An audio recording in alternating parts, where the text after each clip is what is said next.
उनले हरियो घरकोमा मलाई चलाउनेछ। विश्वैभरलाई कृपा जीवनभरि रहन्छ। यो बेको स्वर्गलोकमा सधैँ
धेरै धेरै धन्यवाद छ।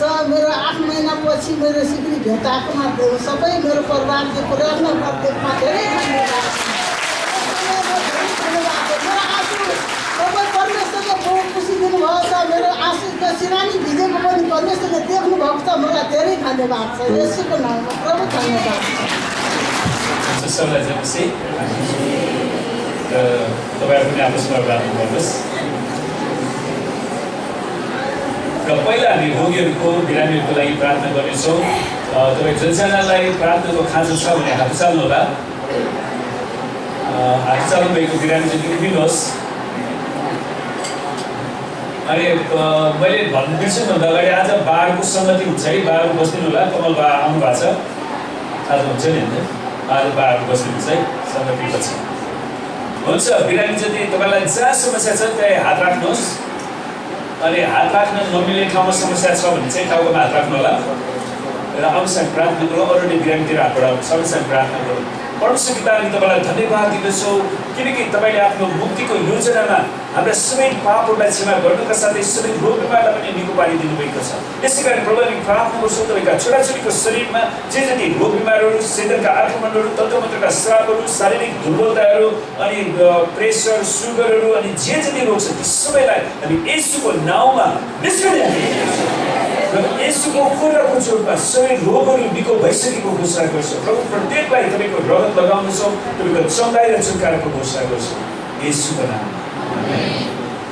हुन्छ दोस्रो विषय हामी प्रार्थना गर्नेछौँ। तपाईँ बाइबलले भन्छ काम नगर्नेले के गरोस्? खाना पनि नखाओस्। त्यसैले तपाईँ जतिजनाले काम गरिरहनु भएको छ तपाईँको अर्थतन्त्रमा, तपाईँको कारोबारमा परमेश्वरको आशिष चाहिन्छ, तपाईँको तलबमा वृद्धि चाहिन्छ भने हात चाल्नु होला र म तपाईँको लागि विशेष प्रार्थना गर्नेछु ताकि परमेश्वरले हरेकको स्कुल फीदेखि लिएर सम्पूर्ण घरको आवश्यकताहरू चाहिँ परमेश्वरले जुटाइदिनु। आमेन। अनुसार प्रार्थना गरौँ। परमेश्वर पिता हामी तपाईँलाई धन्यवाद दिँदछौँ यी मेहनती र परिश्रमी हातहरू जसले तपाईँको वचन अनुसार विभिन्न किसिमको व्यवसायमा रोजगारमा रहेर काम गरिरहनु भएको छ। प्रभु हामी तपाईँलाई धन्यवाद दिन्छौँ जसले तपाईँले आफ्नो वचनमा भन्नुभयो म तिमीहरूको हातको परिश्रममा आशिष दिनेछु।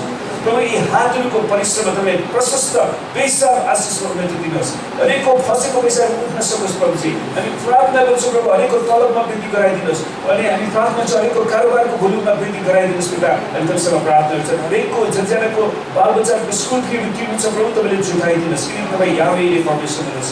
हामी तपाईँलाई धन्यवाद दिँदछौँ तपाईँको आशिषको लागि। अनि जसरी तपाईँले आशिष दिनुहुन्छ हरेकलाई दशांश स्वेच्छाको बेटी धन्यवादको बेटी प्रेम बेटीहरू दिनलाई पनि तपाईँले सिकाउनुहोस् प्रभु येशूको नाममा। हुन्छ परमेश्वरलाई धन्यवाद दोस्रो। आज म एउटा गवाईबाट सुरु गर्न चाहन्छु। अनि यो गवाईले मलाई तपाईँलाई कतिजनालाई याद छ 12 जना नेपालीहरूलाई इराकमा त्यो मुसलमान आतङ्ककारीहरूले घाँटी उनीहरूको दबाईले उसमा पनि हेर्न सक्नुहुन्छ। यति मात्र अलिकति काटेर रगत बग्न दिएर घिट गराएर मारेको हो। सुन्नुहोस् अनि मैले यसो विचार गरेँ जब मैले अर्को इराकैहरूको गवाई सुने अनि मैले सोचेँ यदि त्यो 12 जना नेपालीहरूमा कोही मान्छे प्रभु थियो भने विश्वासी थियो भने त्यो आतङ्ककारीहरू भाग्न सक्थ्यो। अनि सुन्नुहोस् एकजना अब्राहम दाइ हुँदो रहेछ। उहाँको नाम अब्राहम इराकी मान्छे अनि उहाँ पेसाले चाहिँ सिकर्मी। अनि उहाँ परमेश्वरको आत्माको अभिषेक उहाँलाई यति धेरै छ कि अनि अहिले धेरै आइसिसमा मुसलमान आतङ्ककारीमा संलग्न मान्छेहरू पनि प्रभुमा आइरहेको छ। धेरै मान्छेहरू प्रभुमा फर्किरहेछ। अनि कतिजना मान्छेहरू आइसिसबाट जुन उनीहरू भर्ना हुन्थ्यो त्यहाँबाट निस्केर राजीनामा गरेर प्रभुमा आइरहेछ। अनि त्यो भएर त्यो दाइलाई हत्या गर्ने योजना आइसिसको मान्छेले गरेर रहेछ है। अनि उहाँको जीवनमा एउटा घटना घट्यो। उहाँ सिकर्मी काम गर्दै गर्दाखेरि अब कहिलेकाहीँ त्यस्तै हुन्छ इन्भेस्टनरी कुराहरू त्यो करौटी चाहिँ कसो चिप्लेर उहाँको झन्डै मुखमा अलिकति चोट लाग्यो। अनि उहाँले भन्नुहुन्छ कि परमेश्वरले उहाँलाई कसरी बचाउनु भयो। अलिकति तल गएको भए त्यसले घाँटी काट्न सक्यो, अलिकति माथि गएको भए आँखा काट्न सक्यो। अनि उहाँको कस्तो मुखमा गरेर त्यो अलिकति ओठहरूमा मात्रै हल्का चोट लाग्यो नि। अनि त्यो समयमा उहाँले एउटा प्रभुसँग प्रार्थना गर्नुभयो परमेश्वर मेरो जीवनलाई तपाईँले सुरक्षा दिनुभएको छ म तपाईँलाई धन्यवाद दिन्छु। अनि त्यही समयमा उहाँलाई एउटा सूचना के पनि आउँछ भने सिरियाबाट त्यो आइसिसको ग्रुपको मान्छेले यो अब्राहम भन्ने जो इराकी टाइप हुन्छ अनि उहाँले धेरै मान्छेलाई प्रभुमा लिएर आएको कारणले गर्दाखेरि उसको हत्या गर्नलाई योजना बनाउँछ हत्या गर्न अनि त्यो हत्या गर्नको लागि त्यो एकजना आतङ्ककारी मान्छे सिरियाबाट त्यहाँबाट यात्रा गरेर इराकसम्म आउँछ अनि आउँदाखेरि अनि उसले त्यो बारेमा अरू मान्छेहरूले उनको सूचना भयो सबैलाई सार्वजनिक रूपमा अनि सबैले अब्राहम दाइ तपाईँ लुक्नुहोस् तपाईँलाई हत्या गर्नको लागि त्यसरी मान्छे आइराख्नु छ तपाईँ लुक्नुहोस् अनि त्यही क्रममा उहाँले प्रार्थना गर्दाखेरि प्रभुले उहाँलाई के भन्नुभयो त्यसले तिम्रो हत्या गर्न सक्ने छैन म तिम्रो साथमा छु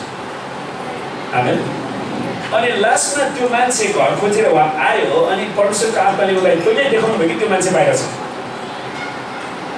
अनि तिमी बाहिर छौ र त्यसलाई भन अनि ऊ सुनस् पुरै हात त्यहाँसै तपाईँलाई थाहा छ उनीहरू त्यो कालो लुगा लगाएर आँखामा चाहिँ देखिने गरेर मुख सबै ढाकेर आउँछ तपाईँलाई आतङ्कहरूले अनि पुरै हतियार लिएर गन लिएर आएको थियो अनि त्यसपछि परमेश्वरको आत्माले त्यो मान्छे आयो भनेर जब देखाउनु भयो अनि ऊ बाहिर गयो अनि उसले सुट गर्नुभन्दा अगाडि त्यो भाइलाई उसले भन्यो उनीहरूको अलिकति भाषामा भाइ तिमीमा भूतात्मा छ र त्यो भूतात्मालाई म येशूको नाउँमा निश्चित हामीले अहिले आज्ञा दिन्छु सुन्नुहोस् आश्चर्य गर्नु के भयो भने त्यो जो उसलाई हत्या गर्न आएको त्यो भाइ थियो अब उसलाई भाइ भन्नु उसले पश्चाताप गर्यो प्रभुलाई विश्वास गर्यो उसको हात त्यहाँ सबै फाल्यो अहिले ऊ प्रचारक बनेर गयो आमेन प्रभुलाई धन्यवाद दिन्छु सुन्नुहोस् अनि मैले त्यो गवाई सुनेपछि मलाई यति आशिषमय लाग्यो हाम्रो 12 जना नेपालीहरूको एकजना मात्रै विश्वासी भइदिएको भए पनि आज्ञा गर्न सकिन्थ्यो नि हामीले सुन्नुहोस् प्रियहरू हामीहरू कतिजनाहरू चाहिँ खालि त्यो भूतात्माले लखेल्न आएन ल अम्मा खेल्यो अम्मा खतम भयो मलाई यस्तो निन्द्रा मलाई यस्तो आयो भनेर हामी शैतानको आक्रमणलाई स्वीकारिरहन्छ तपाईँले येशूको नाउँमा त्यसलाई इन्कार गर्न आवश्यक छ आमेन सुन्नुहोस् परमेश्वरले हामीलाई दिनुभएको महत्त्वपूर्ण हतियारहरू एउटा येशूको नाम परमेश्वरको वचन येशू ख्रीष्टको रगत आमेन सुन्नुहोस् जब परमेश्वरको रगतले हामी ढाक्छौँ नि परमेश्वरको रगतले धोइ पखालिन्छौँ नि तब हामीलाई परमेश्वरको सिंहासनमा पुग्नको लागि त्यसले डाइरेक्ट एक्सेस दिन्छ अनि जब हामी परमेश्वरको सिंहासनमा जान्छौँ हामीले परमेश्वरको अभिषेकलाई लिन्छौँ सुन्नुहोस् क्रिस्टियानिटी यो खालि यसु यसु हालेलुया भनेर तन्त्र मन्त्र जप्ने धर्म होइन परमेश्वरले काम गर्नुहुन्छ आमेन परमेश्वरले आश्चर्य गर्नुहुन्छ सुन्नुहोस् यो देशमा पनि क्रिस्चियनहरूको विरुद्धमा विभिन्न समूहहरू लागि परेका छन् तर हामी डराउन आवश्यक छैन तर हामीले के गर्नु पर्यो हामी प्रभुको उपस्थितिमा जानु पर्यो अनि प्रभुको उपस्थितिमा जानुभन्दा अगाडि तपाईँले आफूलाई ख्रीष्टको रगतले धोइ पखाल्नुपर्छ प्रत्येक दिन अनि कतिजना मान्छेहरूलाई शैतानले बहकाएर उनीहरू शैतानको कुरा विश्वास गर्छन् उनीहरूसँग परमेश्वरको कुरा विश्वास गर्ने सबै छन् अनि कतिजनाहरूलाई शैतानले के गर्छ भने परमेश्वरको वचन सुन्ला भनेर उसलाई चर्च बाहिर राख्छ है अनि हामीसँग परमेश्वरले यतिका ठुलो ठाउँ हुँदाहुँदै उनीहरू चर्च बाहिर बसेर गफ गर्छ आज बिहान मात्रै मलाई एकजना घानेको पास्टरले 10वटा बुदाहरू जुन चर्चमा गरिनु हुँदैन चाहिँ मैले तपाईँलाई सुनाउने मसँग फुर्सद छैन मेरो फोनमा छ तर एउटा कुरा चाहिँ संसारभरिको जुनसुकै चर्चमा पनि समस्या के रहेछ भने मान्छेहरू चर्चबाट बाहिर बसेर बिना खाएको कुरा गरेर बस्छ अनि मेरो परमेश्वरको वचन सुन्न चाहँदैन सुन्नुहोस् म हामी 10 क्लास पढ्दाखेरि जे पनि हाम्रो एकजना इङ्ग्लिस टिचर म्यामले भन्नुहुन्थ्यो तिमीहरूले जे पनि जीवनमा प्लान ए प्लान बी गराऊ किनकि हाम्रो पालामा एसएलसी त्यतिखेर 10 क्लासमै एसएलसी थियो है एसएलसीमा फेल भयो भनेर कति मान्छे चाहिँ कोही रानपोखरीमा हम्पालेर मर्ने कोही झुलेर मर्ने कोही के भएर मर्ने अनि एकजना भाइ हुनुहुन्थ्यो उहाँ बोर्ड फर्स्ट कि बोर्ड सेकेन्ड आउँछु भनेर सबैलाई भने भिडाएको छ राम्रो विद्यार्थी अनि त्यो बाई मिस्टेक उनीहरूको त्यो छापाखानाले चाहिँ गलत सूचना निकाल्यो उहाँको नामै निस्केर उहाँ फेल भयो अनि उहाँ फेल भयो भनेर मुख देखाउन पनि नसक्ने लाज भएर उहाँ झुकेर मरिहाल्नु भयो अनि भोलिपल्टदेखि पछि त भुल सुधार निस्क्यो अनि उहाँ बोर्ड सेकेन्ड थियो रहेछ सुन्नुहोस् त्यसैले हाम्रो टिचरले जे पनि हामीलाई के भन्नुहुन्थ्यो भने हेर केटाहरू तिमीहरू एसएलसीमा तिमीहरूको रिजल्टमा नाम निस्केन भन्दैमा आत्महत्या नगरिहाल। 1 महिना 2 महिना पर्ख, किनभने भूल सुधार भएर त्यहाँ जहिले पनि आउन सक्छ। आमेन। अनि यो साल फेल भयो भने के त अर्को साल चान्स दिन सकिन्छ नि, किन मरिहाल्नु? आमेन। र अझै एसएलसीमा फेल भएर मर्ने त्यस्तो समय सुनेको छैन है, किनकि अहिले एसएलसीमा फेल गराउनै पाउँदैन।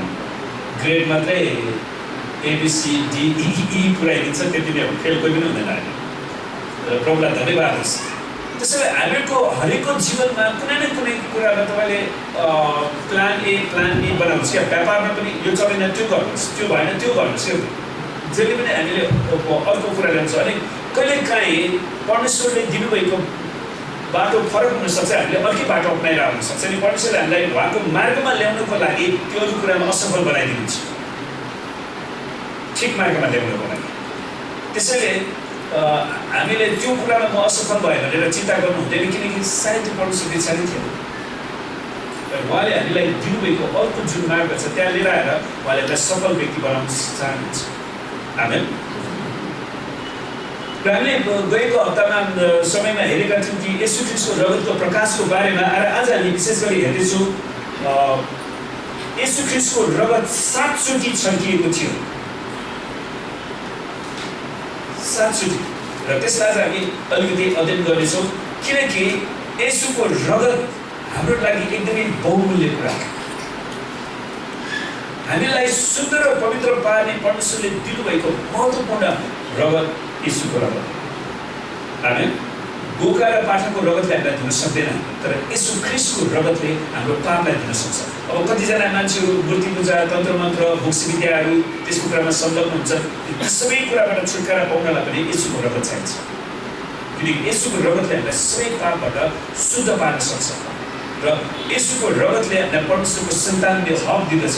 अनि जब हामी येशूको रगतमा विश्वास गर्छौँ, हामी परमेश्वरको सिंहासनमा, परमेश्वरको काखमा जान सक्छौँ। आमेन। अनि हामीले जे पनि येशूसँग उहाँको रगतको निम्ति पुकार गर्छौँ, प्रभु तपाईँको रगतले मलाई फेरि एकचोटि दिनुहोस्, तपाईँको रगतले। किनकि येशूको रगत बिना प्रिय हामी परमेश्वरको उपस्थितिमा जान सक्दैनौँ। अनि उहाँको रगतको निम्ति हामीले प्रार्थना छ। विश्वासीको रूपमा अरूको निम्ति प्रार्थना गर्न जब त्यो खाली ठाउँमा हामी खडा हुन्छौँ है, परमेश्वरको सिंहासनको सामने येशू ख्रीष्टको रगतको निम्ति हामी पुकार गर्दछौँ। आमेन। त्यो अब्राहम भाइ जो इराकी भाइ हो, उहाँ भाइ हो पिता थाहा छैन, तर जेस भाइ भनौँ, उहाँले जुन प्रकारले येशूको रगतले धोइ पखाल्नु भयो अनि उहाँलाई परमेश्वरको सिंहासनमा पुग्नको लागि त्यसले अधिकार दियो। अनि परमेश्वरले उहाँलाई बोल्नु भयो अनि उहाँको हत्यारा आज सुसमाचार प्रचारक बनेर त्यो देशमा गएको छ। आमेन। सुन्नुहोस्, मध्यपूर्वमा अहिले परमेश्वरले धेरै काम गरिरहनु भएको छ। तर मैले परमेश्वरलाई भनिरहेको छु, परमेश्वर नेपालमा किन आश्चर्यकर्म हामी देखिराखेका छैनौँ, जुन कुरा अरू ठाउँमा भइराखेको छ। यो देशमा तपाईँले खन्याउनुहोस्, तपाईँको आत्माको जरी बसाउनुहोस्। अनि त्यसको लागि पहिलो कुरा मण्डली आफै शुद्ध र पवित्र जीवन जिउनु पर्यो। आमेन। परमेश्वरले हामीलाई त्यो सबै व्यभिचारको श्रापहरू, मूर्ति पूजाको श्रापहरू, तन्त्र मन्त्रका श्रापहरू, अनि विशेष गरी अर्को लुसिफरको आत्मा जसले आफूलाई म यो गर्छु त्यो गर्छु आफैलाई उचाल्ने काम है, लुसिफरको आत्माबाट छुटकारा पाउनुपर्छ, जिजमेलको आत्माबाट छुटकारा पाउनुपर्छ। अनि परमेश्वरले हाम्रो निम्ति राखिदिनु भएको ठुलो सेवकाई त्यसलाई नगरेर मान्छेहरू सानोतिनो कुरामा मण्डलीभित्र प्रवेश गरेर राजनीति गर्न चाहन्छ। तर प्रभु येशू ख्रीष्टले मण्डलीमा राजनीति गर्नको लागि उहाँले रगत बगाउनु भएको होइन। उहाँले विनाशमा गएका मानिसहरूलाई परमेश्वरको राज्यमा ल्याउनु पर्यो। अनि उहाँको हृदय कतिचोटि रोइरहन्छ। सुन्नुहोस्, कहिलेकाहीँ तपाईँलाई याद छ, तपाईँको एउटा मन परेको माया लाग्ने कुरा चाहिँ तपाईँले गुमाउनु भयो भने तपाईँलाई कति पीडा हुन्छ। तपाईँ रात दिन त्यसलाई खोज्नुहुन्छ। अघि हामीले दयामाको त्यो हेर्ने उहाँ कति रुनुभयो, हामीले प्रार्थना गर्नुभयो, उहाँले गइदिनु, उहाँको सिरानीको त्यो सिरानी चाहिँ आँसुले कति भिज्यो। आमेन। किनकि उहाँलाई त्यो माया थियो नि त। अनि मैले उहाँको गवाई सुन्दाखेरि, अरूको गवाई पनि सुन्दाखेरि मैले विचार गर्छु, येशू ख्रीष्टको आँखाबाट कति आँसु बगिराखेको। किनकि उहाँ संसारलाई बचाउनकै लागि भनेर उहाँले आफ्नो प्राण दिनुभयो। आमेन। उहाँले आफ्नो रक्तदान दिनुभयो प्रिय। अनि परमेश्वरले अनि कति मान्छेहरू उहाँको राज्यमा नआएर उहाँलाई कति चित्त दुखाइ छ। अनि उहाँको आँसुलाई हामीले बुझेका छौँ कि छैन। अनि हामीहरू आफ्नै कुरामा बढी फिक्री छौँ। अवश्य परमेश्वरले हाम्रो कुरालाई पनि सहायता गर्नुहुन्छ। आमेन। तर यो देशमा प्रभुजी 3 करोड मानिसहरू जो परमेश्वरको राज्य बाहिर छन् उनीहरूलाई परमेश्वरको राज्यमा ल्याउने आँसु चाहिँ कहाँ छ? यो देशलाई बचाउने आँसु कहाँ छ? अनि हामीहरू सानोतिनो कुरामा त्यतिकै फसेर शारीरिक स्वार्थ लिएर हामी कतिचोटि मण्डलीमा हाम्रो चित्त हुँदैन। सुन्नुहोस्, जो मान्छे मण्डलीमा केही पाउँछु भनेर आउँछ नि उसलाई पाउँदैन, त्यहाँबाट मण्डलीको विरुद्धमा गुनास हुन्छ। त्यसैले हामी परमेश्वरको राज्यमा के पाउँछु भनेर होइन, म प्रभुको निम्ति के दिन सक्छु। आमेन। यदि परमेश्वरले आफ्नो एकलौटे पुत्र येशू ख्रीष्टलाई दिनुभयो भने हामीले हाम्रो दिनको 1 घण्टा के हामी परमेश्वरको लागि दिन सक्दैनौँ? र देशको निम्ति हामी अझ बिन्ती गर्न सक्दैनौँ? के हामी परमेश्वरले दिनुभएका आम्दानीका स्रोतहरूबाट त्यो दशांश स्वेच्छाको भेटहरू परमेश्वरलाई दिन सक्दैनौँ? सुन्नुहोस्, परमेश्वरको राज्यमा नकली ख्रीष्टको आवश्यकता छैन। परमेश्वर ख्रीष्टले एउटा कुरा स्पष्ट भन्नुभयो है, मेरो पिता किसान हुनुहुन्छ र ममा फल फल्ने हरेक हाँगालाई उहाँले अझ बढ्ता फल फलोस् भन्ने छिम्बल्नु हुन्छ। छिम्बल्नु नेपाली शब्द, प्रुनिङ इङ्ग्लिसमा। तर फल्न पनि हरेक हाँगालाई उहाँले छाड्नुहुन्छ। त्यसैले हामी प्रार्थना गरौँ, प्रभु मलाई फल फलाउने हाँगा बनाउनुहोस्। र अनि यसो हामी फल फलाउने तरिका मैले सिकाउनु छ। तिमीहरू ममा रह र मेरा कुरा तिमीहरूमा रह्यो भने तिमीहरूलाई जे इच्छा लाग्छ न। त्यसैले हाम्रो इच्छालाई पनि शुद्धिकरण हुनु पर्यो नि। त्यो इच्छालाई शुद्धिकरण गर्नलाई ख्रीष्टको रगतले काम गर्छ। आमेन। त्यसैले प्रियहरू, यो देशको उद्धारको निम्ति त्यो खाली ठाउँमा त्यो हामी खडा भएर परमेश्वरसँग अर्ज विन्ती गर्नलाई, येशूको आँसुलाई बुझ्नलाई, येशूको पीडालाई बुझ्न सक्ने क्षमता प्रभुले हामीलाई दियो। र ख्रीष्टको दोस्रो आगमनभन्दा अगाडि नै नेपालमा ठुलो जागृति आउन सकोस्। आमेन।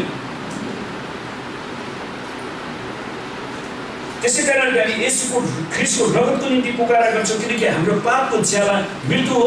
त्यसै कारण मेरो सट्टामा बलिदान हुनुभएको येशूको रगतले मेरो पापलाई धोइदिनुहोस् भनेर हामी बिन्ती गर्छौँ। साथै प्रियहरू, परमेश्वरले तपाईँको मुख, तपाईँको छालाको रङ, तपाईँको कति धनी कति गरिब, तपाईँको जात के पनि हेर्नुहुन्न। उहाँले तपाईँको हृदय हेर्नुहुन्छ। उहाँले तपाईँको पद पनि हेर्नुहुन्न। उहाँले तपाईँको हृदय हेर्नुहुन्छ। अनि तपाईँको हृदय कहाँ छ? हाम्रो हृदय कहाँ छ? अनि हामीले गएको समयमा हेरेका थियौँ नि, कि म मेरो भाइको गोठालो, कि म मेरो देशको गोठालो। अनि परमेश्वरले भन्नुभयो आकाश र पृथ्वी टलेर जान्छ। आमेन। अवश्य परमेश्वर हामीलाई यस पृथ्वीमा रहँदा उहाँले आशिष दिनुहुन्छ। हामी भिखारी गएर सडकमा सुत्नुपर्ने अवस्था आउनु पर्दैन। र परमेश्वरको इच्छा पनि होइन। तर योभन्दा उच्च, योभन्दा सदासर्वदा परमेश्वर आफैले डिजाइन गर्नुभएको, जसको आर्किटेक्ट परमेश्वर आफै हुनुहुन्छ, येशू ख्रीष्ट आफै हुनुहुन्छ। उहाँले तपाईँ र मेरो निम्ति त्यो सहर बनाइरहनु भएको छ। अनि उहाँले तपाईँ र मेरो निम्ति त्यो घर बनाइरहनु भएको छ। र तिमीहरूको निम्ति ठाउँ तयार पार्नलाई म गएको छु। आमेन। अनि ठाउँ तयार भएपछि आउनुहुन्छ। तर उहाँ 10,000 मान्छेलाई लिएर जान चाहनुहुन्न। पृथ्वीमा भएको 7 अरब कति 8 अरब कति मान्छे भएको छ अहिले, ती सबैलाई लान चाहनुहुन्छ। आमेन। त्यसैले परमेश्वर पर्खिनु भएको छ। त्यसैले प्रियहरू, येशूको आँसु, येशूको कल्पना गर्नुहोस्, येशूको शिरानमा त्यो भिजेको आँसुलाई मैले कसरी हेरिराखेको छु। हामी परमेश्वरको कृपाको निम्ति रुँदछौँ। प्रभु, यो देशमा तपाईँको कृपा खन्याउनुहोस्। किनकि यो देशमा सुन्नुहोस्, हाम्रो देशको इतिहास हेऱ्यो भने यहाँनिर खोज पर्व, यहाँनिर सबै किसिमका पर्वहरू, यहाँनिर धेरै हत्याहरू, आतङ्कहरू, अनि अहिलेसम्म पनि त्यसको श्राप छँदैछ। अनि परमेश्वरको कृपा चाहिँ छ, किनकि परमेश्वरको कृपाले मात्र देशको पापलाई धुन सक्छ, आफ्नो पापलाई धुन सक्छ। किनकि उहाँको रगतको कारण कृपा न्यायमाथि विजय हुन्छ। याकुब 2:13 जब हामी यस प्रकारले प्रार्थना गर्छौँ तब हाम्रो प्रार्थनाले उत्तर प्राप्त गर्दछ। प्रार्थनाले उत्तर प्राप्त गर्दछ। सुन्नुहोस्, मण्डली वृद्धि हुने कुरा, मण्डलीमा धेरै मान्छे कर्मचारी राखेर वृद्धि हुने होइन रहेछ। धेरै कर्मचारी राख्यो भने मण्डलीको भिडियो नै सफा हुन्छ। विगतमा हामीले त्यही अनुभव गऱ्यौँ नि। मण्डली वृद्धि जब मण्डलीले ठिकसँग परमेश्वरलाई उचाल्न सिक्छ। परमेश्वरले भन्नुभयो, यदि म पृथ्वीबाट माथि उचाल्ने हो भने सबै मानिसलाई माफतिर खिच्नेछु। त्यसैले हाम्रो मण्डलीको साउन्ड सिस्टम एकदम राम्रो हुन आवश्यक छ। आराधना एकदमै महत्त्वपूर्ण हुन आवश्यक छ। किनकि जब हामी परमेश्वरलाई आराधना गर्छौँ, जब हामी उहाँको नाउँलाई उचाल्दछौँ, परमेश्वरको शक्ति, परमेश्वरको महिमाको बादल यहाँ आउन सुरु गर्छ। अनि अन्य जातिहरूले परमेश्वरको उपस्थितिलाई यहाँ देख्नेछ। अनि जब उनीहरू त्यहाँनिर आउँछ, परमेश्वरको आत्माले उनीहरूलाई यहाँनिर घुराउनुहुन्छ। आमेन।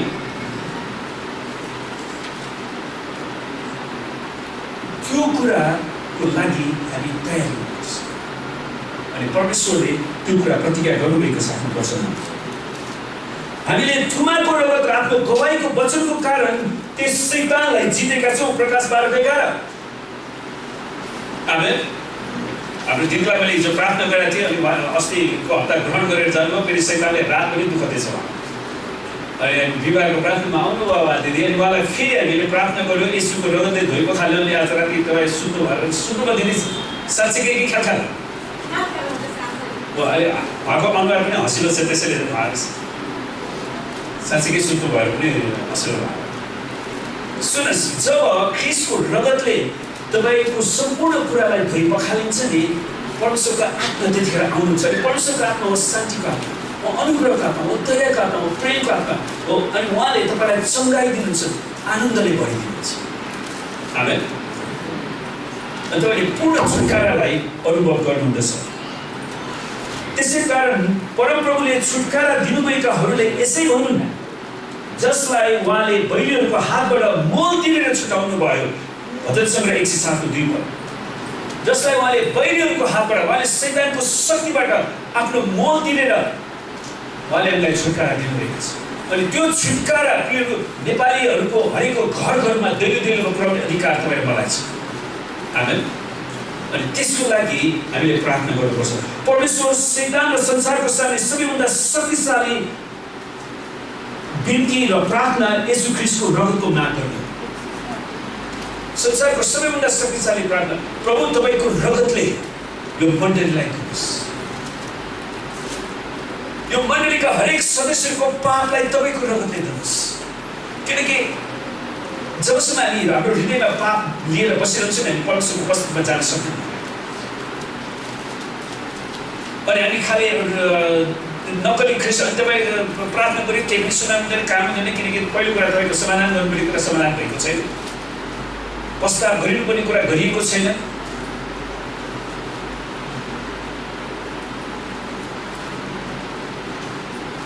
अनि हामी हेर्छौँ प्रभु यीशु ख्रिस्टको रगत 7 चोटि छर्किएको थियो। अहिलेसम्म हामी भर्खर परिचय भयो। अब हामी अगाडि बढ्छौँ हाम्रो विषयमा। अनि यो महत्त्वपूर्ण पाठलाई मैले ध्यान दिएर अध्ययन गरेँ। अनि यो कुरा सिक्न एकदमै आवश्यक छ।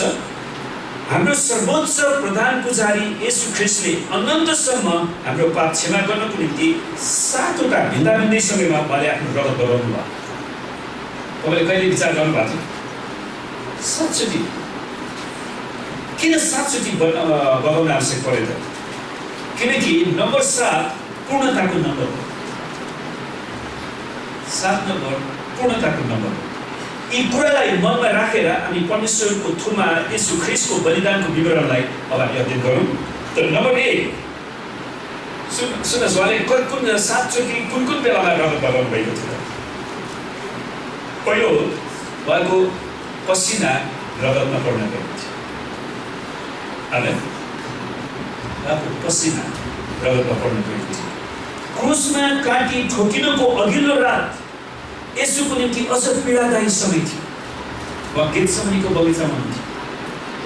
अनि उहाँ संसारको सबै मानिसको पापको लागि उहाँ क्रुसको बलिदानमा जाने हुन्थ्यो हाम्रो सट्टामा उहाँ जाने हुन्थ्यो। अनि जब उहाँले जिउँदै मृत्युलाई अनुभव गर्नुभयो, अनि डक्टरहरूको भनाइअनुसार पनि जब एउटा व्यक्तिलाई यति धेरै पीडा हुन्छ कि उसको त्यो पसिनाको बग्ने त्यो नसा पनि फुटेर त्यहाँबाट रगत बग्न सुरु गर्छ, रगत बग्न सुरु। अनि परमेश्वर ख्रीष्टले त्यो कुरा अनुभव गर्नुभयो। प्रियहरू, म तपाईँलाई सोध्छु, तपाईँ कतिजना हरेकलाई आफ्नो जीवनमा तपाईँकोमा दुःख सुख सबैको समय छ। तपाईँलाई एकदमै चोट लाग्दाखेरि, एकदमै पीडित अवस्था हुँदाखेरि पनि तपाईँको पसिना रगतमा पर्न भएको कोही हुनुहुन्छ? हात चालु छ? कोही हुनुहुन्छ? तपाईँको पसिना नै रगत बगेको कोही हुनुहुन्छ? त्यसको मतलब के त? यसु ख्रीष्टले जस्तो पीडा संसारमा कसैले पनि भोगेको छैन, किनकि उहाँको पसिना रगतमा पर्छ, अर्थात् उहाँको पसिनाको त्यो नसाबाट रगत बग्न सुरु गरेको थियो, रगतका थोपाहरू। त्यसैले प्रियहरू, परमेश्वर ख्रीष्टले जुन रगत बगाउनु भयो त्यसको हिंसक्राइ हामी नगरौँ, त्यसको व्यवस्था हामी नगरौँ, यसुको रगतलाई लिएर हामी राजनीति नगरौँ मण्डली। यो देशलाई बचाउनको लागि परमेश्वरले बगाउनु भएको रगत हामी घर घरमा दैलो दैलोमा, हाम्रो परिवारमा कतिजनाले प्रभुलाई चिनेका छैनौँ भने उनीहरूको घरमा हामी पुर्याउनु छ। हामी प्रभुले हामीलाई अभिषेक दिउँ। हाम्रो त्यो अब्राहम भाइले जसले उहाँलाई हत्या गर्न आउने भाइ मानिसलाई त्यो उसमा भएको भूतात्मालाई डाँटेर विचार गर्न सुसमाचार प्रचार बनाएर पठाइदिनु। मलाई थाहा छैन उसको हत्या हुन्छ कि हुँदैन, त्यसको गवाई मैले सुनेको छैन। सिरियामा धेरै खतरा लाग्छ, उनीहरूको अझै पनि आइसिसको कब्जामा छ तिनीहरूको कतिवटा भूभाग। हामीले प्रार्थना गर्न सक्छौँ मध्यपूर्वको लागि, प्रभुले सुरक्षा दिउँ। अनि क्रुसको घातक यातनालाई सहन गर्ने निर्णय जसले उहाँलाई मृत्युमा डोर्याउँछ भन्ने कुरा पहिला नै थाहा गरी शरीरमा उहाँले अनुभव गर्दाखेरि येशूको निधारको पसिना पनि बग्ने पालहरूबाट रगतका थुपा झरेका थिए। त्यसैले एकदमै गम्भीर कुरा हो। त परमेश्वरले संसारलाई यस्तो प्रेम गर्नुभयो, त्यो प्रेम कुनै स्वार्थी प्रेम होइन। संसारका मान्छेले त तपाईँबाट केही पाउने आशामा त प्रेम गर्छ। त्यसैले परमेश्वरले निस्वार्थ प्रेम, जसलाई ग्रीकमा अगापेयो प्रेम भन्छ, अगापे प्रेम उहाँले गर्नुभयो। प्रेम, त्यो अगापे प्रेम मानिसहरूमा आजले लाग्छ। अत्यन्त सङ्घर्षमा परेर, है लुका 22:44 भनेको छ नि, अत्यन्त सङ्घर्षमा परेर आग्रहपूर्वक वा प्रार्थना गर्न लाग्नुभयो, आग्रहपूर्वक वा प्रार्थना गर्न लाग्नुभयो। सुन्नुहोस्, हरेक सेवकाई प्रार्थनाबाट सुरु हुन्छ। अनि कतिजना मान्छे प्रार्थना गरेमा लाग्दैन। अनि भाइ तपाईँ चर्चमा प्रार्थना गर्न आउनु, मैले त्यो प्रार्थना मैले सुरु गरेँ होइन। उसको जीवनमा प्रार्थना चाहिँ फेरि उसलाई चर्चमा मलाई तलब दियो भने म प्रार्थना गर्छु। प्रार्थना गर्नु तलब चाहियो। अनि कतिजना मान्छेहरू सेवकाईमा आउँदाखेरि त्यस्तै कानुनी रूपमा पैसा चोर्न चाहन्छ, अनि उनीहरूसँग कुनै पनि योग्यता छैन सेवकाई गर्नको। अनि प्रियहरू, जब कि परमेश्वर ख्रीष्ट क्रुसमा जानुभन्दा अगाडि पनि उहाँले प्रार्थना गर्नुभयो। आमेन। किनकि प्रार्थनाले परमेश्वरको आत्माको शक्ति बगाउँदछ। किनकि प्रार्थनामा हामी परमेश्वरको सिंहासनको सामने जाँदछौँ।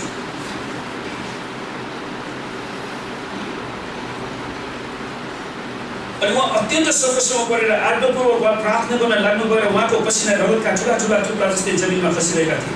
यो हाम्रो परमेश्वर ख्रीष्टको सुरुको रगत बगाइ थियो, पहिलो रगत हो। उहाँ जानुभन्दा अगाडि नै त्यो गेत्सेमनीको बगैँचामा उहाँले रगत बगाउनुहुन्छ। पुरानो करारका प्रधान पुजारीहरूले बलिदानको रगत प्राप्त गर्नको लागि साँडेर बोकाहरूलाई बलि चढाउनु पर्थ्यो। तर येशू ख्रीष्टले हाम्रो निम्ति बलिदानको थुमा बन्नुभयो। येशू ख्रीष्ट आफै हाम्रो निम्ति बलिदानको थुमा बन्नुभयो र बदल भएका मानव जातिको पापको क्षमाको निम्ति उहाँले आफ्नै रगत बगाउनुभयो। आमेन। र दोस्रो कुरा, उहाँलाई मुका प्रहार र पिटाइ खानुभयो। अनि सुन्नुहोस्, मैले यसलाई अध्ययन गर्दाखेरि तपाईँ विचार गर्नुहुन्छ, मुका प्रहार गर्दा पनि रगत आउँछ र आउँछ। सुन्नुहोस्, येशू ख्रीष्टलाई मध्यरातमा पक्राउ गरिन्छ गेत्सेमनीको त्यो बगैँचाको प्रार्थनापछि र जबरजस्ती रूपमा गेत्सेमनीको बगैँचाबाट प्रधान पुजारी कैयाफासको घरमा लगियो, जहाँ शास्त्रीहरू र अरू धर्मगुरुहरू थिए। त्यहाँ उहाँलाई प्रश्नहरू गरिनुका साथै दुर्व्यवहार गर्छन्। अनि तब प्रधान पुजारीले उठेर उहाँलाई भने, के त केही जवाफ दिँदैनस्? यी मानिसहरूले तेरो विरुद्धमा दिएको गवाई के हो? तर यसो चुप रहनु भयो। प्रधान पुजारीले उहाँलाई भने, जीवित परमेश्वरको शपथ खाएर भन्दछु, हामीलाई पता के त परमेश्वरको पुत्र ख्रीष्ट होस्। यसले तिनलाई भन्नुभयो, तपाईँले नै भनिहाल्नु भयो। सुन्नुहोस्, त्यो प्रधान कैयाफास प्रधान पुजारी थिए, तर येशू ख्रीष्ट महान प्रधान पुजारी हुन्थ्यो, उहाँ परमेश्वर स्वयं हुन्थ्यो। अनि प्रधान पुजारीले सर्वोच्च प्रधान पुजारीलाई अन्तर्वार्ता लिइरहेछ। भनेपछि विचार गर्नुहोस्, कैयाफाससँग परमेश्वरको कुनै आत्मा थिएन। उनी नकली सेवक थिए, उनी जे पैसासँग सम्बन्धित थिए। त्यसैले तपाईँलाई याद छ, परमेश्वरले त्यो मन्दिरमा पैसा साट्नेहरू तिनीहरूको सबै उल्टाइदिनु भयो, किनकि तिनीहरूले व्यापार गरिराखेका थिए। अनि पुजारीहरू, त्यहाँ भएका सबै धर्मगुरुहरू सबै पतन भएका थिए। उनीहरू रुपियाँ पैसाको मोह, शारीरिक अभिलाषा, सबै कुरामा उनीहरू फँसेका थिए। अनि त्यसपछि उसले परमेश्वरलाई त्यति चिन्न पनि सक्दैन। अनि उसले जीवित परमेश्वरको शपथ खाएर भन्दछु, हामीलाई बता के त परमेश्वरको पुत्र ख्रीष्ट होस्। यसुले तिमीलाई भन्नुभयो, तपाईँले नै भनिहाल्नु भयो। तापनि म तपाईँहरूलाई भन्दछु, उपरान्त तपाईँहरूले मानिसको पुत्रलाई सर्वशक्तिमानको दाहिने हातपट्टि बसेको र आकाशको बादलमा आइरहेको देख्नुहुनेछ। त परमेश्वर ख्रीष्ट आकाशको बादलमा आउनुहुनेछ, उहाँ आउँदै हुनुहुन्छ। आमेन। तर प्रधान पुजारीले आफ्नो वस्त्र च्यातेर भने, यसले त ईश्वर निन्दा बोल्यो। उसलाई जसरी हुन्छ येशू ख्रीष्टलाई गिराउनु छ। हामीलाई अब अरू साक्षीको के दरकार परेर? तपाईँहरूले अहिले यसले बोलेको ईश्वर निन्दा सुनिहाल्नु भयो, तपाईँहरूको के राय छ? तिनीहरूले जवाब दिए, यो प्राण दण्डको योग्यको छ। उनीहरू जसरी हुन्छ यसुलाई मार्नु थियो। तब तिनीहरूले उहाँको मुखमा ठोकेर उहाँलाई मुक्का लगाएको हुन्छ। मुखमा सुन्नुहोस्, मुखमा मुक्का हान्दाखेरि नाकमा हान्छ के हुन्छ? नाकबाट रगत बग्छ।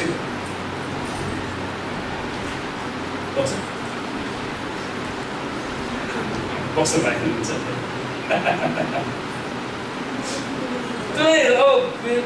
मुखा हानेपछि त मुखमा हान्छ नि त, मुखाले चाहिँ टाउकोमै हानि त हो नि। अनि उहाँको नाकबाट रगत बग्यो। मैले पहिला त्यसरी विचार गरेको थिएँ, तर जब मैले यसलाई अध्ययन गरेँ नि, त्यहाँनिर मैले त्यो कुरा देखेँ क्या। अनि उहाँको रगत बग्छ, उहाँको मुखमा थुकेर उहाँलाई मुक्का लगाएर त्यहाँ लट्ठी पनि लगाएको छ। त्यो उनीहरूको त्यो हुँदो रहेछ, यहुदीहरूको त्यो चलन रहेछ। अनि कसैले यसो भन्दै थप्पडलाई निश्चय नै यो मुक्काले यसोको नाकबाट रगत बगेको थियो। तेस्रो हामीहरू दाढी उखेल्नु। सुन्नुहोस्, दाढी उखेल्ने पनि अर्को समस्या रहेछ। यसुको समयमा यदि कोही व्यक्तिले घृणा र अनादर प्रकट गर्नु पर्यो भने उसलाई पिट्ने र चर्काउने मात्र होइन, तर उसको मुखमा थुक्नुको साथै उसको दाढी पनि उखेलिदिँदो रहेछ। दाढी पनि उखेल्थ्यो। अनि प्रायः जसो यसुको समयमा प्रायः धर्मगुरुहरूले दाढी पाल्थे, दाढी काट्नुहुन्थ्यो है। यो साह्रै दुःखदायी थियो। हरेकचोटि दाढीको मुठा उखेल्दा मानिसको गाला वा चिउडोको दाढीसँगै छालाको टुक्रा समेत आउँथ्यो क्या। त्यो पुरै अब त्यो मुखाले जबरजस्ती लुँदाखेरि त्यो सिँगै आउँछ नि छाला, अनि छालै निस्किँदाखेरि रगत आउँछ नि। अब नेपालमा कपाल लुस्ने झगडा चाहिँ दिदीबहिनीहरूको हुन्छ, उनीहरूले कपाल लानु भएको छ नि त। अब लुसिँदाखेरि त्यो एकदमै बाक्लो झप्पै आयो भने त्यो छालै समेत उखेलेर आउँछ कि आउँदैन? रगत आउँछ? आउँछ कि आउँदैन? हात जानु त आउँछ। तपाईँले उखाल्नु भएको छ? अरूको देख्नु भएको छ गाडी, कमसेकम एकजना दिदीले देख्नु भएको छ। सुन्नुहोस्, त्यसरी उखेल्दाखेरि जान्छ नि, येशू ख्रीष्टको दाढी उखेल्दाखेरि विचार गर्नुहोस्, उहाँको यो गालाहरूबाट है, चिउडोबाट रगत निस्केको थियो।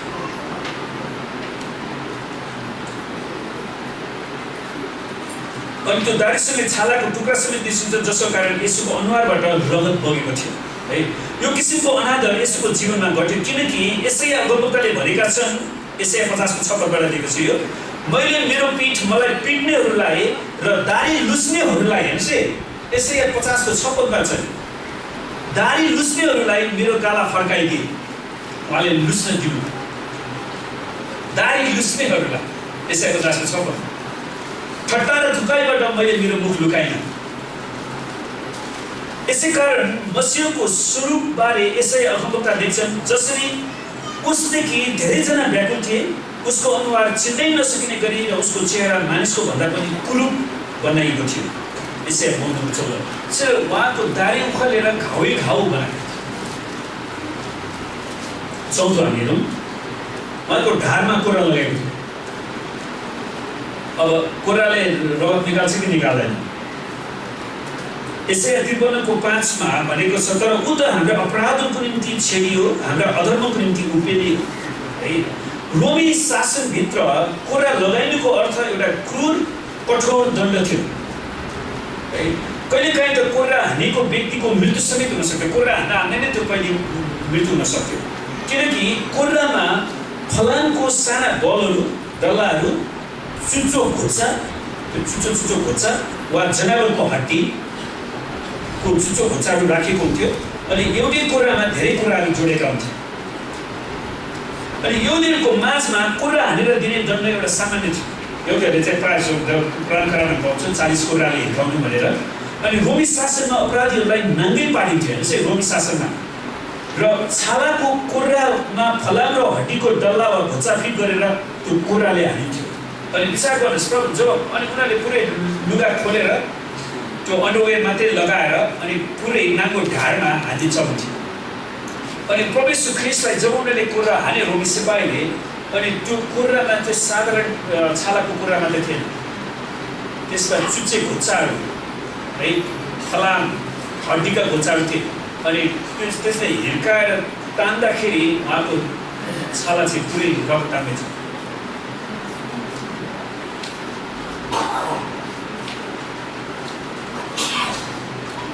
उहाँको अनुहार नचिन्ने मात्र भएको थिएन, उहाँको ढाड पनि कोरामा भएको फलाम र हड्डीको डल्ला र काँडाहरूले जोतेर घाउै घाउ बनाएको थियो। यस अवस्थामा यसको ढाडबाट पनि धेरै रगत बगेको थियो। र पाँचौँ हामी हेरौँ,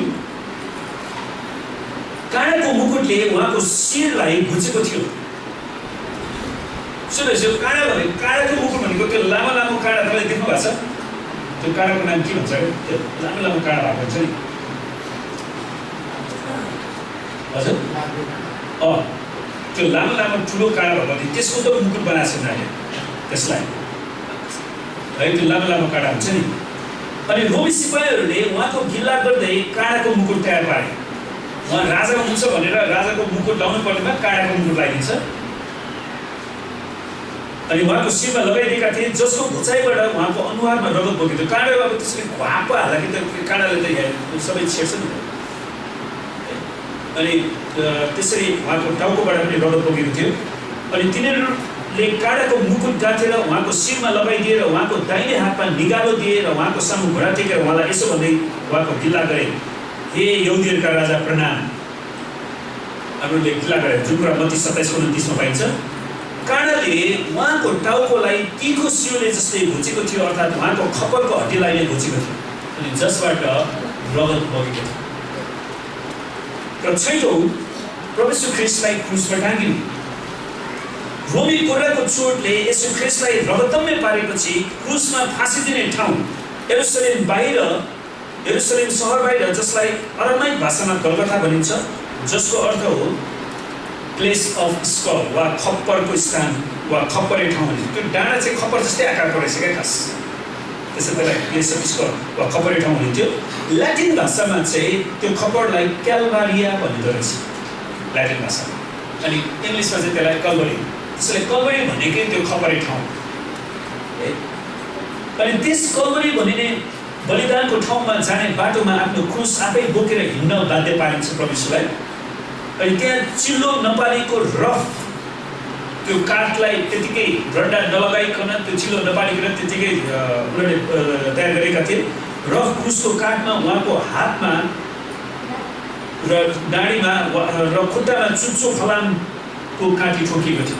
जुन कुरा 32:27-35, मर्कुस 15-मा, लुका 23-मा, 24-मा, योना 19-मा हामी पाउँछौँ। यो 6औं पटक बलिदानको थुमा येशू ख्रीष्टले स्वेच्छाले आफ्नो रगत बग्न दिनुभयो र क्रुसको कठोर मृत्युलाई उहाँले अनुभव गर्दै यो पापविहीन मानिसलाई अपराधीलाई जस्तै मृत्युदण्ड दिएको थियो। परमेश्वरले त्यो कुरा अनुभव गर्नुभयो। र 7औं उहाँको कोखामा सुन्नुहोस्, उहाँ मर्नु भएपछि पनि तिनीहरूले बाँकी राखेन, उहाँको कोखामा भाडा दिन्छ। येशू ख्रीष्टको मृत्यु भइसकेपछि पनि उहाँको रगत फेरि एकचोटि बगाइयो। विचार गर्नुहोस्, रोमी सिपाहीहरू कति क्रूर थिए भन्ने कुरा पनि त्यस्तो जनाउँछ। जब तिनीहरू येशू कहाँ आए तिनीहरूले देखे कि उहाँको मृत्यु अघि नै भइसकेको रहेछ र उहाँको खुट्टा चाहिँ भाँचेनन्। तर सिपाहीहरूमध्ये एकजनाले उहाँको कोखामा भालाले घुच्यो र तुरुन्तै रगत र पानी निस्क्यो, जुन कुरा योना 19:33-34 पाइन्छ।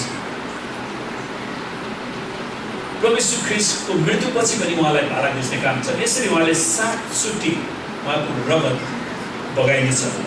7 चोटि परमेश्वरको थुमा येशू ख्रीष्टको निर्दोष रगत बगाइयो ताकि तपाईँ र म पाप र अनन्त मृत्युको दासत्वबाट छुटकारा पाउन सकौँ। आमेन। प्रभु येशू ख्रीष्टको रगतको बलिदानको 7वटा फाइदाहरू हामी हेर्नेछौँ। अब बाइबल शास्त्र अनुसार हामीले येशू ख्रीष्टको बलिदानद्वारा धेरै फाइदाहरू लिन सक्छौँ। सुन्नुहोस्, हामीले यसको बलिदानद्वारा धेरै फाइदाहरू लिन सक्छौँ। प्रकाश 12:11 अनुसार तिनीहरूले थुमाको रगत र आफ्ना गवाईको वचनको कारण त्यसलाई जितेका छन्। त्यसलाई भने कसलाई? शैतानलाई। र तिनीहरूले मृत्यु समय पनि आफ्नो ज्यान गुमाएर राखेनन्। मृत्यु समय पनि ज्यान गुमाएर राखेनन्। मैले अस्ति एउटा गवाई सुनेका थिएँ। एकजना दक्षिण भारतको केरलाको एकजना भूतपूर्व मुसलमान भाइ, अनि मस्जिदमा धेरै वर्ष अरेबिक कलेजमा इस्लाम धर्म पढ्नुभयो। अनि त्यसपछि उहाँले लास्टमा मस्जिदमा प्रचारको सेवाकाई गर्ने सुरु गरेपछि एकजनाले उहाँलाई प्रश्न सोध्छ। उहाँले जहिले पनि मस्जिदमा प्रचार गर्नुहुँदो रहेछ येशू परमेश्वर होइन। अनि त्यसपछि एकजनाले उहाँलाई प्रश्न सोध्नुभयो, त्यसो भए येशू को हुनुहुन्छ त? त्यसो भए येशू को हुनुहुन्छ भन्नुहोस् न। अनि त्यो प्रश्नले यो मान्छेलाई यति साह्रो हुन्छ, मलाई जहाँसम्म लाग्छ सायद स्वर्गदूत मानिसको भेषमा आएर उसलाई त्यो प्रश्न सोधेको थियो। त्यो प्रश्नलाई यति साह्रो हुन्छ कि उसले त्यो कुरालाई फेरि पढ्यो। अनि उसले कुरानलाई फेरि पढ्दै जाँदाखेरि एउटा कुराले के थाहा पायो भने कुरानमा येशू ख्रीष्ट र मरियमको बारेमा धेरैचोटि लेखेको रहेछ। अनि लास्टमा उहाँले अध्ययन गर्दै जाँदाखेरि येशू परमेश्वर हुन्छ। उहाँले 3टा कुरा भनेको छ, जुन 3टा कुरामा सम्झिन्छु। कुरानले पनि के भन्दो रहेछ भने येशू परमेश्वरको आत्मा, परमेश्वरको वचन, ईसा मसीह, 3वटा नाम दिएको रहेछ। अनि त्यसले गर्दाखेरि लास्टमा उसले आफ्नो अरेबिक प्रोफेसरलाई गएर सोध्छ, परमेश्वरको वचन परमेश्वर हुनुहुन्छ कि हुनुहुन्न त? परमेश्वरको वचन को हुनुहुन्छ? प्रोफेसरले एउटा कुरा के भन्यो भने परमेश्वरको वचन परमेश्वर पनि होइन, सृष्टि पनि होइन। अनि त्यो मान्छेलाई समस्या पऱ्यो, किनकि बाइबलले भन्दछ परमेश्वरको येशू ख्रीष्ट परमेश्वरको वचन हुनुहुन्छ। अनि त्यो मुसलमान प्रोफेसरले येशू परमेश्वरको वचन परमेश्वर पनि होइन, सृष्टिको थोक पनि होइन भनेपछि त्यसैले उहाँले बाइबलले भन्छ त्यो परमेश्वरको वचन येशू ख्रीष्ट हुनुहुन्छ। अनि कुरानमा पनि लेखेको रहेछ। तपाईँलाई यसबारेमा अरू जान्नु छ भने कुरान बाइबल पढ्नुहोस्। अनि जब उहाँले प्रभुलाई विश्वास गर्नुभयो त्यो कुराले, त्यसपछि उहाँले घरमा आएर आफ्नो बुवाआमा दाजुभाइहरूलाई सुसमाचार सुनाउनु भयो, मैले प्रभुलाई विश्वास गरेँ भनेर। त्यसपछि उनीहरूले उसलाई थुने। सुन्नुहोस्, मुसलमान घरमा क्रिस्चियन हुनु भनेको मतलब मृत्युदण्ड। अनि उसको बुवाले उसलाई 20 दिनसम्म थुनेर केही पनि खाना नदिकन थुनेर 20औं दिन कि 21औं दिनमा कोठा खोलेर उहाँलाई चाहिँ छुरा लिएर मार्न जान्छ। अनि उहाँको घाँटीमा म्याकेर, अब तिमीलाई अन्तिम चान्स, तिमी परमेश्वरलाई विश्वास गर्छौ, येशू ख्रीष्टलाई विश्वास गर्छौ कि अल्लाहलाई विश्वास गर्छौ? अनि उसले एकछिन सोच्यो, मैले परमेश्वरलाई चिनिसकेँ भने म मर्न त यसै मर्छु, म प्रभुलाई विश्वास गरेरै मर्छु, म येशूलाई नै चुन्छु भने। त्यसपछि तिमी मर्यो भनेर उसले त्यो घाँटी न्याकेर उसलाई छुराले हाल्न खोज्छ उसको बाउले। अनि उसको बाबु त्यो न्याक्दाखेरि त्यो अब बोल्नु पनि गाह्रो हुन्छ नि त। अनि यसो मलाई सहायता गर्नुहोस् भने अनि त्यो भन्ने क्रममा उसको टाउकोमा परमेश्वरको ज्योति आयो क्या, उहाँले देखेको है। अनि जब त्यो ज्योति आयो अनि उसको बुवा पछाडि धकलियो।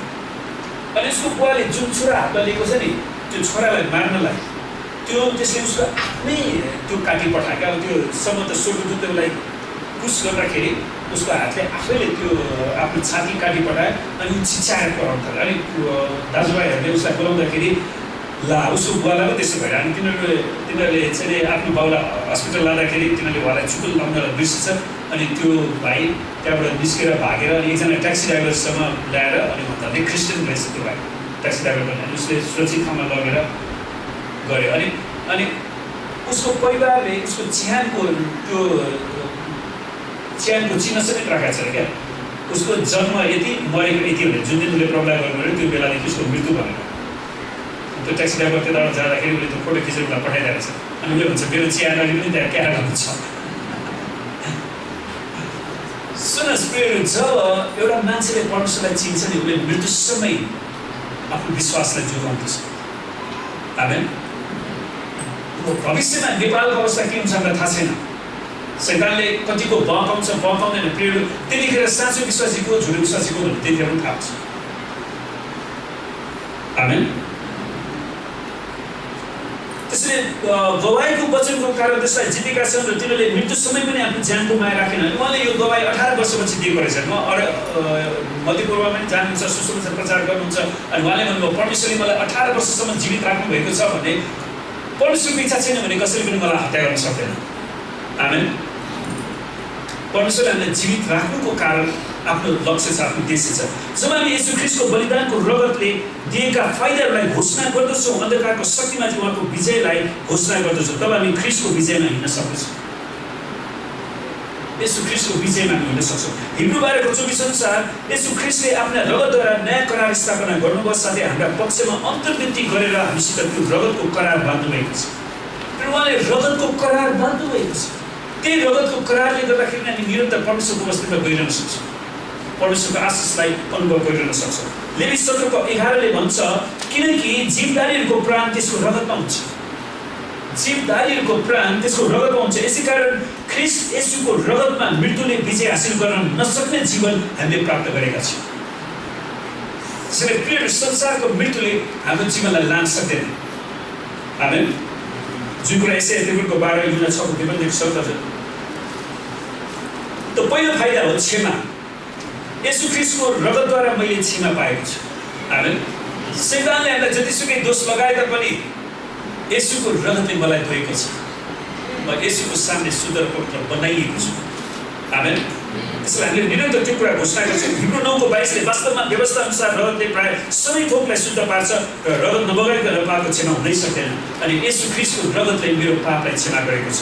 दोस्रो, उहाँले मलाई धुनु भएको छ मेरा सबै पाप र अशुद्धतालाई। उहाँले मलाई शुद्ध पार्नु भएको छ। हाम्रो विवेकलाई ख्रीष्ट येशूको रगतद्वारा धोएको छ। हाम्रो विवेकलाई पनि धोएको छ किनकि हामीलाई सबै पापबाट साँच्चै सफा पार्नु भएको छ। उहाँले सबै पापबाट शुद्ध पार्नु भएको छ। त्यसैले प्रिय हामी पापको दास बन्न आवश्यक छैन। तर हामीले जब घोडा चढ्ने मान्छे लड्छ है, तर हामी लड्यो भन्दैमा हामी त्यहीँनिर पछाडेर बस्न आवश्यक छैन। म मरे बाबालाई शैतानले मलाई गिरायो, ओ म खत्तम भयो भनेर तपाईँ त्यसरी विलाप गरेर बस्न आवश्यक। तपाईँ उठ्नुहोस्, प्रभु येशू तपाईँको रगतले मलाई फेरि एकचोटि दिनुहोस् अनि उहाँको महापवित्र स्थानमा तपाईँ प्रवेश गर्न सक्नुहुन्छ। हिब्रू 9:14ले भन्छ ख्रीष्टको रगतले त झन् कति बढ्दा गरी तिमीहरूको विवेकलाई मरेका कामहरूबाट शुद्ध पार्नेछ। आमेन। तेस्रो, हामीले उद्धार पाएका छौँ। सुन्नुहोस्, येशू ख्रीष्टको रगतको बलिदानले गर्दाखेरि हामीले उद्धार र छुटकारा पाएका छौँ। क्षमा र धोइनु शुद्ध पारिनुको साथै हामीलाई अन्धकारको शक्तिबाट पनि छुटकारा दिएको छ। त्यसैले हामी शैतानको शक्तिलाई येशूको नाममा रद्द पार्न सक्छौँ। आमेन। र जब हामी प्रार्थना गर्छौँ मानिसहरूले स्वतन्त्र प्राप्त गर्छौँ, छुटकारा पाउँछ। एफएसको 7ले भन्छ उहाँको अपार अनुग्रह अनुसार ख्रीष्टको रगतद्वारा हामी उहाँमा उद्धार हाम्रो पापको क्षमा पाउँछौँ। त्यसले प्रियहरू हामीले पापको क्षमा पाउँछौँ भन्दैन हामीले घरिघरि पाप गर्ने गर्नु हुँदैन, तर हामी निरन्तर परमेश्वरको शुद्धतामा आइरहनुपर्छ। त्यसो कुरा परमेश्वरले हामीलाई धर्मी ठहराउनु भएको छ। हामी धर्मी ठहराइएका छौँ, हामीले पाप क्षमा पाएका छौँ, शुद्ध पारेका छौँ, उद्धार पारेका छौँ भन्ने कुरा विश्वास गर्ने एउटा कुरा हो। तर हाम्रो अवस्था पहिला कहिले पाप नगरेको जस्तै छ भन्ने कुरा विश्वास गर्ने अर्को कुरा। तपाईँलाई थाहा छ परमेश्वरले भन्नु पनि एसाई 1:18 होइन, तिमीहरूका पाप डाँडा राता रङका भए तापनि ती हुन् जस्तै सफा हुन्छ। आमेन। सिन्दुरे रङका भए तापनि ती हुन् जस्तै सफा हुन्छ। यसको मतलब के त? तपाईँले पहिला कहिल्यै पाप नगरे जस्तै उहाँले बनाउनुहुन्छ।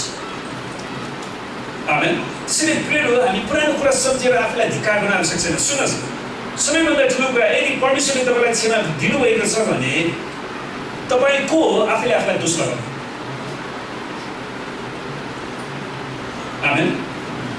त्यसैले हामीले आफूले आफूलाई पनि दोष लगाउन आवश्यक छैन, किनकि मेरो निम्ति प्रभु येशू क्रुसमा मर्नुभयो।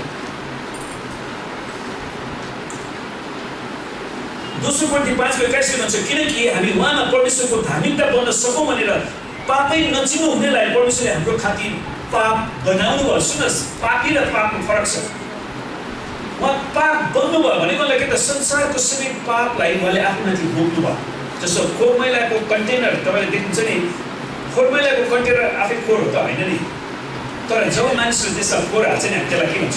फोहोर भन्छ। त्यसले प्रभु येशू ख्रीष्टले कहिले पनि पाप गर्नु भएन, तर उहाँमाथि संसारका सबै मानिसको पापलाई हालिदियो अनि प्रभु येशूले त्यसलाई ग्रहण गर्नुभयो अनि उहाँ हाम्रो निम्ति पाप बन्नुभयो। जब मलाई धर्मी ठहराइन्छ तब मैले कहिल्यै पाप नगरे जस्तै हुन्छु, किनकि म धर्मी बनाइएको छु। यसको रगतले मलाई धर्मी बनाएको छ। पाँचौँ कुरा, उहाँले मलाई पवित्रकरण गर्नुभएको छ। यसको साइन्टिफिकेसन छ, तर नेपाली शब्द खोज्दा खोज्दा पवित्रकरण, उहाँले हामीलाई पवित्र बनाउनु भएको छ।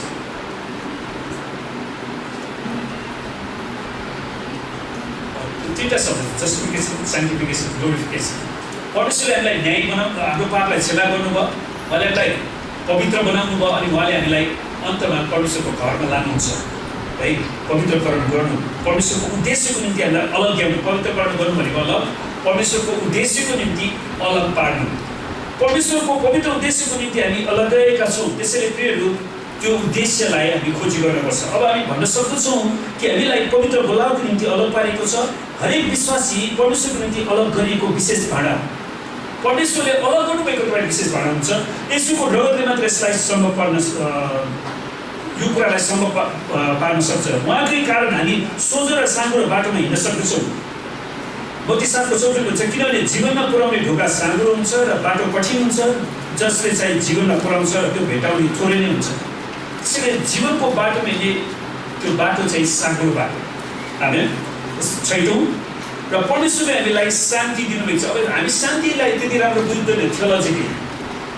हिब्रूमा शालोम भन्ने शब्द छ जसको अर्थ चाहिँ पूर्णता, खलिफात।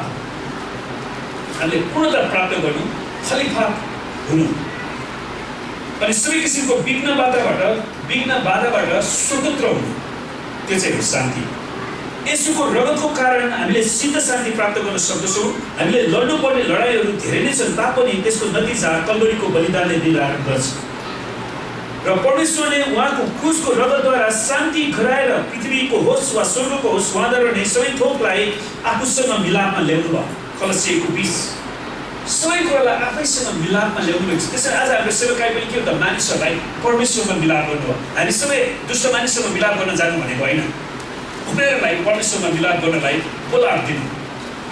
आमेन। र सातौँ हामी हेर्छौँ र सिधाउँछौँ एक्सेस टु द थ्रोन वा महापवित्र स्थानमा परमेश्वरको सिंहासनमा प्रवेश गर्ने अधिकार यो रगतले हामीलाई दिएको छ। आमेन। सुन्नुहोस्, इजरायलको मन्दिरमा महापवित्र स्थानमा प्रधान पुजारी सालमा एकचोटि थुमाको रगत लिएर मात्र जान सक्थ्यो। परमेश्वरलाई धन्यवाद छ आज येशू ख्रीष्टको रगत लिएर हामी सबै परमेश्वरको महापवित्र स्थानमा सिंहासनमा जान सक्छौँ। आमेन। त्यसैले त हामी सबैजना राजकीय पुजारी भएका छौँ। येशूको रगतले स्वर्गमा हुनुभएका र पवित्र पितासित पूर्ण मिलापमा आउन सम्भव बनाएको छ। अब येशू ख्रीष्टको रगतले ढाकेको कारण हामीहरू प्रधान पुजारी जस्तै महापवित्र स्थानमा मृत्युदण्ड नपाइकनै प्रवेश गर्न निमन्त्रणा गरिएको छ हामीलाई। दण्डमुक्ति वा प्रतिरक्षा सहित हामी स्वर्गको पवित्र सिंहासनको कोठामा प्रवेश गर्न सक्दछौँ। त्यसै कारण त प्रार्थना गर्ने व्यक्तिसँग शैतान डराउँछ, किनकि शैतान महापवित्र स्थानमा प्रवेश गर्न सक्दैन। अनि प्रार्थना गर्ने व्यक्तिहरूलाई येशूको रगतले महापवित्र स्थानमा प्रवेश गराउने अधिकार दिन्छ। अनि परमेश्वरको अभिषेकले गर्दाखेरि शैतान त्योदेखि डराउँछ। त्यसैले जो कोही व्यक्तिले प्रार्थनाको विरोध गर्छ भने उसँग शैतानको हात पर्छ, किनकि शैतान प्रार्थनादेखि डराउँछ। त्यसैकारण भाइयो, येशूको रगतद्वारा स्वर्गीय महापवित्र स्थानमा प्रवेश गर्ने साहस हामीलाई हुँदछ भनेर हिब्रूको लेखकले 10:19 बताउँदछन्। प्रियहरू, जब हामी येशू ख्रीष्टको बलिदानको रगतले हासिल गरेका उपलब्धिहरूलाई साक्षी दिँदै घोषणा गर्दछौँ, तब हाम्रा शत्रुहरू स्वर्गको महिमाद्वारा अन्धा बन्दछन्। सबै प्रशंसा, आदर र आराधना परमेश्वरको तुम्हालाई होस्, येशू ख्रीष्टलाई। आमेन। किनकि उहाँले हाम्रो सट्टामा हामीलाई छुटकारा दिन क्रुसमा हाम्रो स्थान दिनुभयो र येशू ख्रीष्टको रगत आज तपाईँ र मेरो निम्ति प्राप्य छ। आमेन। र हामी सबै आँखा चिम्लौँ र हामी केही समय मनन गरौँ। अनि यो समयमा तपाईँलाई केही मौका दिन चाहन्छु।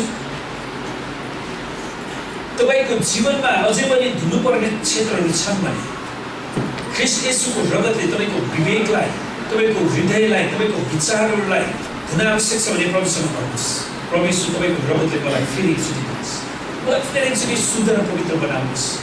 मेरो शरीरका विलासहरूलाई तपाईँको रगतले दिनुहोस्, मेरा गलत चाहनाहरूलाई तपाईँको रगतले दिनुहोस्। र म तपाईँको सामनेमा नाङ्दैछु। तपाईँ कसैलाई प्रार्थनाको आवश्यक ठान्नुहुन्छ भने तपाईँ हात उचाल्नुहोस् र तपाईँको लागि विशेष प्रार्थना गर्नेछु। आँखा चिम्लिनुहोस्, हात उचालिरहनुहोस् भने म तपाईँको लागि विशेष प्रार्थना गर्छु। परमेश्वर पिता, हामी तपाईँलाई धन्यवाद दिँदछौँ। यी हातहरू जो तपाईँको सामनेमा उचालेका छन्, उहाँहरूलाई येशूको रगतले धुन आवश्यक छ। प्रभु, उहाँहरूको सम्पूर्ण विवेकलाई, सम्पूर्ण हृदयका कुना काप्चाहरूलाई, सम्पूर्ण विचारहरूलाई प्रभुजी, उहाँको सम्पूर्ण अङ्ग प्रत्यङ्गलाई प्रभुजी तपाईँको रगतले धुनुहोस्। तपाईँको महापवित्र स्थानमा प्रवेश गर्ने अधिकार तपाईँले दिनुभएको छ। अनि उहाँहरूलाई तपाईँको महापवित्र स्थानमा गएर तपाईँसँग रुमे कराउने, अर्जुनती गर्ने छोराछोरी बनाउनुहोस्। तपाईँले शुद्ध र पवित्र बनाइदिनुहोस्। उहाँहरूलाई बहकाउने, उहाँहरूको विरुद्धमा शैतानले लिएका सबै आक्रमणहरूलाई येशूको नाममा रद्द पार्नु छ। तपाईँले छुनुहोस् र तपाईँले प्रार्थना गर्ने आत्माले भर्नुहोस्। तपाईँको अनुग्रह र अन्तर्वृत्ति गर्ने आत्माले भर्नुहोस्। तपाईँको आत्मचित्त वरदानले भर्नुहोस्। धन्यवाद छ येशूको नाममा। र अनुसार सबै परमेश्वरलाई धन्यवाद दिउँ।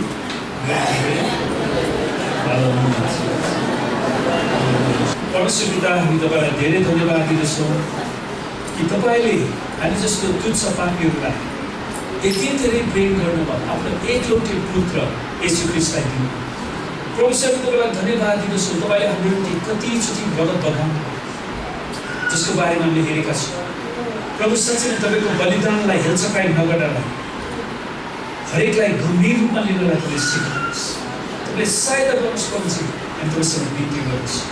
प्रभु, यस मण्डलीलाई तपाईँको रगतले दिनुहोस्, तपाईँको महिमाले भर्नुहोस्। प्रभुजी, तपाईँको आत्मचित्त वरदानले भर्नुहोस्, तपाईँको चङ्गाइले भर्नुहोस्। प्रभु, हामी तपाईँसँग प्रार्थना गर्नुहोस्। प्रभु, हामी प्रार्थना आज जो चाहिँ आउन सक्नु भएन, कोही रोगी बिरामी हुनुहुन्छ भने उनीहरूलाई येशूको नाममा चङ्गाइको जोस हाल्नुहोस्। कोही घटेको बिमा छ भने एउटा आवश्यकता हामी पुर्याउने आज्ञा दिँदछौँ। अनि प्रार्थनाहरू छ प्रभु, हप्ताभरिका सेवाकाईमा, यात्रामा, पढाइमा, सम्पूर्ण काममा तपाईँलाई आशीर्वाद दिनुहोस्। अनि एउटा मण्डलीका सदस्यहरू जो देश बाहिर छन्, विभिन्न देशहरूमा हुनुहुन्छ, प्रभु उहाँहरूको साथमा तपाईँ रहनुहोस्। उहाँको एकल्पनामा तपाईँले सङ्गति दिनुहोस्। प्रभुजी, उहाँको घाउचोटलाई तपाईँले हात छोइकन निको बनाइदिनुहोस्। पिता, तपाईँले आशिष दिनुहोस्। प्रभु, तपाईँलाई धन्यवाद दिनुहोस्। धन्यवाद छ परमेश्वर पिताको प्रेम, परमेश्वर ख्रीष्टको अनुग्रह र पवित्र आत्माको सङ्गति र सहभागिता हामीहरू हरेकसित आजदेखि सदा सर्वदा रहिरहूँ। येशूको नाममा।